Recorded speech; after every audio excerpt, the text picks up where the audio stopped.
បងរថយន្ត MPV GN8 នៅខាងក្រោយខ្នងរបស់ខ្ញុំនេះបងមានត្រឹមតែ$5,000ក៏អាចដករថយន្តយកទៅប្រើប្រាស់ភ្លាមៗនិងទទួលបានកាត់សាំង$5,000ទៀតផង Two step forward.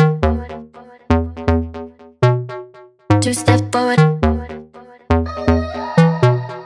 Two step forward. One step back. Two step forward.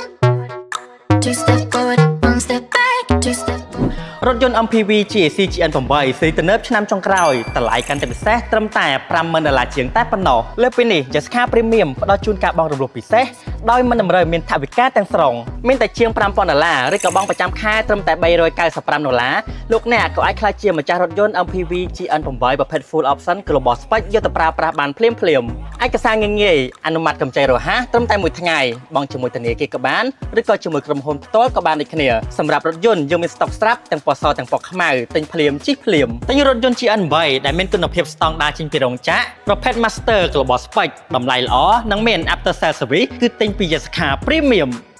អតិថិជននឹងទទួលបានទំនុកចិត្តនិងសុវត្ថិភាពផ្លូវចិត្តមិនថាមុនឬក៏ក្រោយទិញរថយន្តនោះទេជាពិសេសអតិថិជននឹងទទួលបានការប្រឹក្សាយោបល់ពីទីប្រឹក្សាផ្នែកលក់អំពីរថយន្តនិងសេវាកម្មបង់រំលោះប្រកបដោយវិជ្ជាជីវៈសម្រាប់ព័ត៌មានលម្អិតបងអាចទំនាក់ទំនងតាមលេខទូរស័ព្ទដែលមាននៅក្នុង caption ខាងលើឬក៏អញ្ជើញមកដល់ទីតាំងរបស់ Jessica Premium ផ្ទាល់បានដែលមានទីតាំងស្ថិតនៅបណ្ដោយផ្លូវព្រះមុនីវង្សទល់មុខនឹងវិទ្យាស្ថាន Pasteur កម្ពុជាឈៀងនឹងមន្ទីរពេទ្យកាឡាម៉ែតអរគុណសូមជម្រាបលា